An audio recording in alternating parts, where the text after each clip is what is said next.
আসসালামু আলাইকুম। আজকে আসছি হচ্ছে জনতা হাউজিং একটা প্যানাসনিক ওয়াশিং মেশিন দেখার জন্য।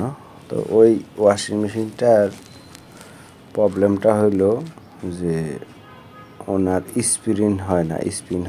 তো স্পিন হয় না, এখন আমি আসছি ইনশাল্লাহ চেক করার জন্য যে কী কারণে স্পিন হয় না। তিনি আমাকে কমপ্লেন করলো যে ভাইয়া আমার এটা ওয়াশ হওয়ার পরে স্পিন হয় না। এখন আমি ইনশাল্লাহ চেক করে দেখবো আসলে মূলত প্রবলেমটা কী কারণে স্পিন হয় না। তো আমি এসি, ফ্রিজ, মাইক্রোওভেন, ওয়াশিং মেশিনের কাজ করে থাকি। আমি হোম সার্ভিস দিয়ে থাকি বিভিন্ন জায়গায়। তো কিছু জিনিস আপনাদের সাথে শেয়ার করি, সেটা হচ্ছে যে বর্তমানে এরকম একটা টেন্ডেন্সি হয়ে গেছে যে আমি যে কাজগুলো করি, আমি ভিডিও কলে সবাইকে সার্ভিস দিই, সবাই আমার কাছ থেকে সার্ভিস নেয়।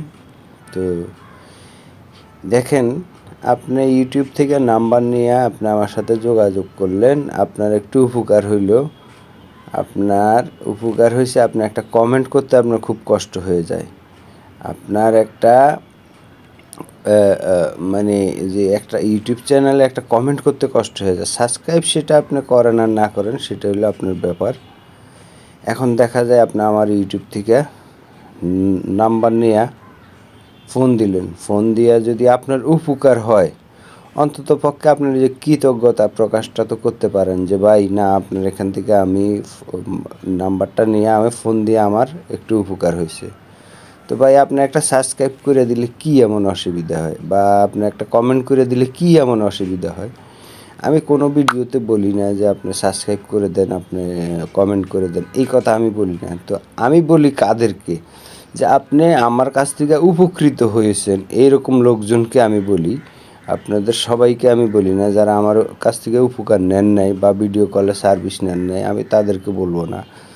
যারা আমার কাছ থেকে উপকার পেয়েছেন, তারা কেন আপনাদের এত কষ্ট হয় যে একটা সাবস্ক্রাইব করার জন্য বা একটা কমেন্ট করার জন্য? আপনার কমেন্টটা তো আরেকটা লোকে দেখবে, তাই না? আর আপনি যে উপকারটা পাইছেন আমার কাছ থেকে, তো আমি তো আপনার কাছ থেকে টাকা পয়সা নেই।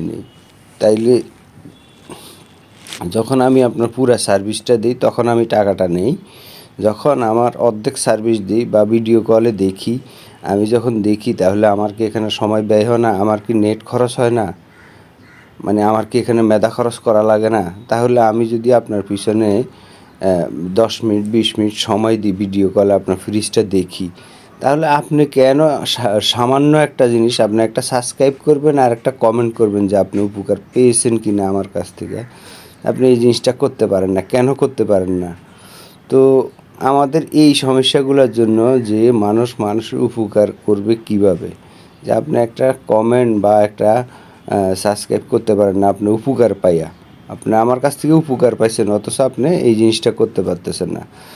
আসলে ব্যাপারটা কী দাঁড়ায়? তখন আমার মনের মধ্যে একটা কষ্ট চলে আসে, তখন আমি সার্ভিসটা ঠিকভাবে দিতে পারতেছি না। তখন আমার মনের মধ্যে কষ্ট চলে আসে। আমি আপনাকে সার্ভিস দিলাম, আপনি একটা কমেন্টও করলেন না, একটা সাবস্ক্রাইবও করলেন না। আমার কাছ থেকে সুযোগটা আপনি নিলেন। তাইলে সুযোগটা যখন নিলেন, তাইলে আপনি কিছুই করলেন না। তাহলে ব্যাপারটা কী দাঁড়াইলো যে পরবর্তীতে আমার যে আগ্রহ সেটা হারায় যায়। যে হায়! এত কষ্ট করে ভিডিও করি, ভিডিও কলে সার্ভিস দিই, ফোন দিলে ফোনে সার্ভিস দিই, অনেকভাবে সার্ভিস দিচ্ছি। তা আমি তো কোনো সুযোগ সুবিধা পাচ্ছি না। তাহলে আমি কেন সার্ভিস দিব? ব্যাপারটা এরকম হয়ে যাচ্ছে না? তো আপনারা দয়া করে ব্যাপারগুলো একটু দেখবেন। এই হচ্ছে আমার অনুরোধ। আর এই ওয়াশিং মেশিনটা দেখেন, আমি কিন্তু 100% সৎভাবে কাজ করি। এর কারণ হচ্ছে দেখেন, এই লোকটা আমাকে বলছে স্পিন হয় না। এখন আমি ওনার এই ওয়াশিং মেশিনটা চেক করতে আসছি। চেক করতে আসার পরে দেখলাম যে ওনার সব কিছুই ঠিক আছে। অথচ আমি যদি ইচ্ছা করতাম ওনার থেকে আমি 4-5 হাজার টাকা নিয়ে আসতে পারতাম, যে আপনার ওয়াশিং মেশিনের এই সমস্যা, ওই সমস্যা, আচ্ছা আমি ঠিক করে দিচ্ছি। তো এই 2 নম্বরি করে আমি কাজ করি না। যে